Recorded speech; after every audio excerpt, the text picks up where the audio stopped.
کتاب و سنت آئے ہیں کہ ان کو پڑھیے اور ان پر عمل کیجیے تو پھر آپ مضبوطی کے ساتھ تھامیں گے اس کو۔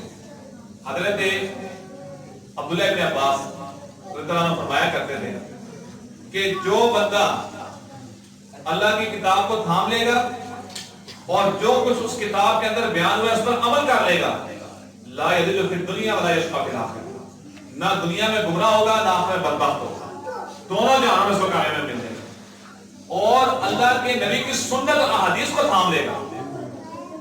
میں اس بات کو جب میں بیان کرتا ہوں تو بھائیوں سے ضرور کہا کرتا ہوں کہ کیا ہمارے گھروں میں احادیث کی کتابیں پڑھی ہوئی ہیں؟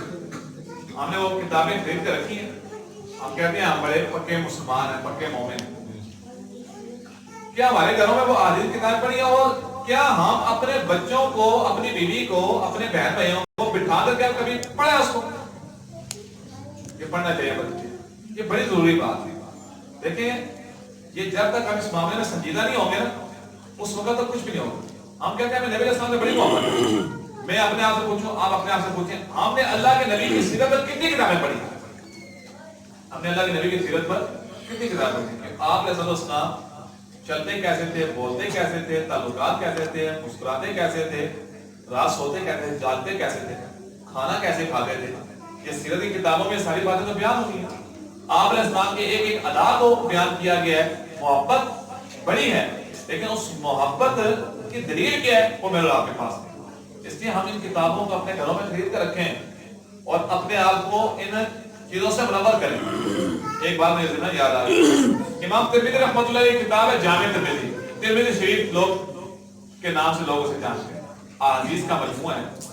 فرماتے ہیں جس گھر میں میری کتاب پڑھی ہوئی ہو، جس گھر میں میری کتاب پڑھی ہوئی ہو، وہ یہ سمجھے کہ اس کتاب کی برکت وجہ سے نبی علیہ السلام اس سے ہم کلام ہے، اس سے گفتگو کر رہے ہیں۔ کیوں؟ وجہ کیا ہے؟ وجہ یہ ہے قال رسول اللہ صلی اللہ علیہ وسلم، اللہ کے رسول علیہ السلام نے فرمایا، قال نبی صلی اللہ علیہ وسلم، اللہ کے نبی علیہ السلام نے فرمایا۔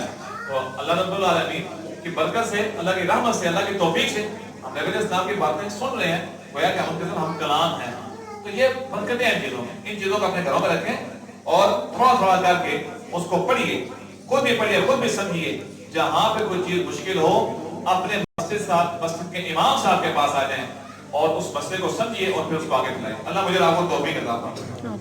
اس کے بعد تیسری چیز یہ ہے کہ اللہ رحم فرمائے کہ ان تمام چیزوں سے بچنے کا راستہ ہم نے بتلا دیا کہ وہ کتاب و سنت کو مضبوطی کے ساتھ تھامنا ہے۔ اگلا معاملہ یہ ہے جی کہ علم اٹھا لیا جائے گا۔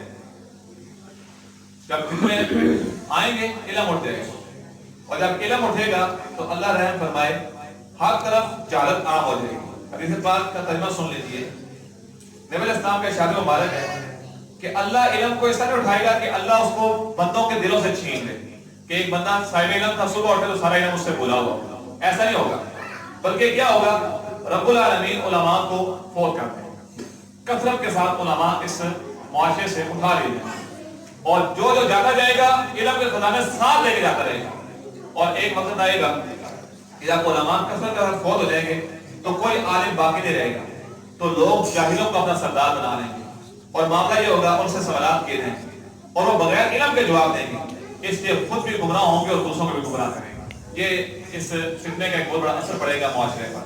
تو اس کا حل کیا ہے؟ اس کا حل یہی ہے، رب العالمین نے اپنی کلام پاک میں اس کو بیان فرمایا ہے، اعوذ باللہ من الشیطان الرجیم وما ارسلنا من قبلک الا رجالا نوحی الیہم فاسألوا اہل الذکر ان کنتم لا تعلمون، کہ ہم نے آپ سے پہلے جتنے بھی انبیاء بھیجے وہ سارے کے سارے مر چکے اور ہم نے ان کی طرف وحی کی، اس لیے جس چیز کا تمہیں علم نہ ہو اہل ذکر سے جا کر، اہل علم سے جا کر اس بات کو پوچھو۔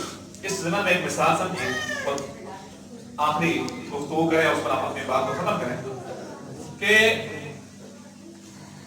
بہت بڑے عالم دین تھے حضرت سید بن رحمۃ اللہ علیہ، کوفہ میں کہتے ہیں کہ کوفہ میں ایک آیت کے مفہوم میں اختلاف ہوا، تابعین حضرت سید بن تو میں اس ایک آیت کے مفہوم کو سمجھنے کے لیے کوفہ سے سفر کیا مدینہ پاک تک،